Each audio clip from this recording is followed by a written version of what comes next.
ఒకసారి యమధర్మరాజు శివాలయానికి వెళ్తాడు. శివాలయం లోపలికి వెళ్తుంటే ఒక చెట్టు పైన ఒక పిట్ట కనబడుతుంది. అంటే అదే పక్షి కనబడుతుంది. పక్షిని చూసి నవ్వుకుంటూ లోపలికి వెళ్తాడు.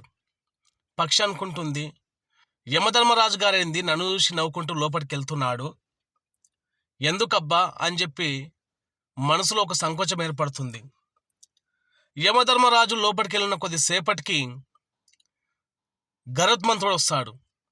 గరుత్మంతుడు కూడా లోపలికి వెళ్తుంటే ఆ పక్షి గరుత్మంతుడి దగ్గరికి వెళ్ళి, రాజా రాజా, ఇంతకుముందు మీరు రాకముందు యమధర్మరాజు గారు లోపలికి వెళ్ళారు.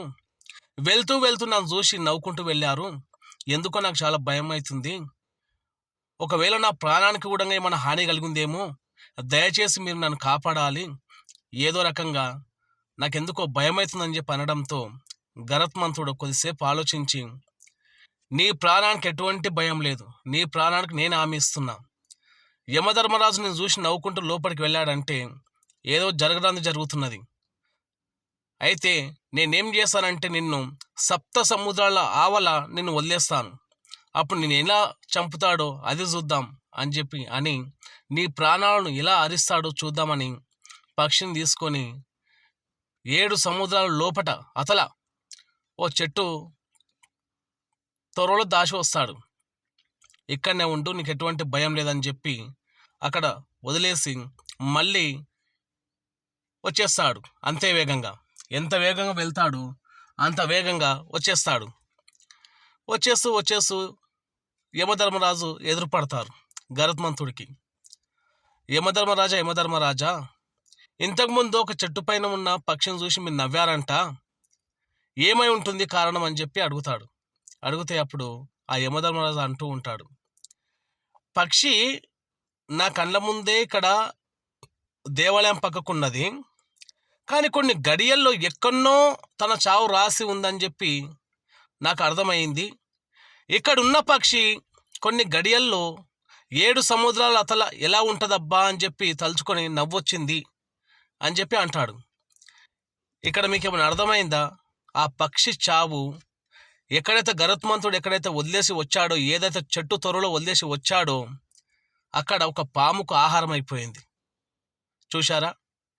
ఎక్కడో ఉన్న పక్షి గరుత్మంతుడు ఓ రకంగా పక్షి చావుకు కారణమైనట్టు.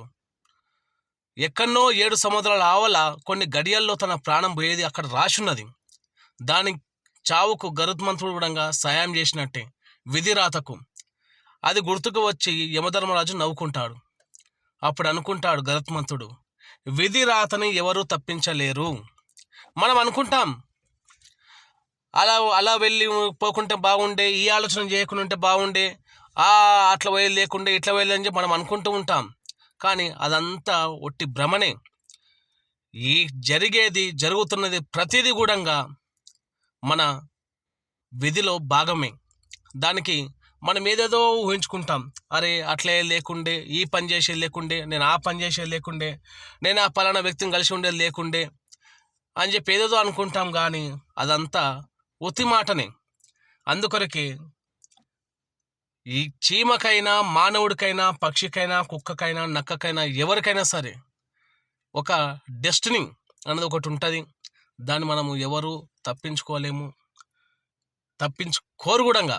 అది అంతే. అది శివుని ఆజ్ఞ లేనిదే చీమైనా కుట్టదన్నట్టు మొత్తం ఆ పరమాత్మ లీల.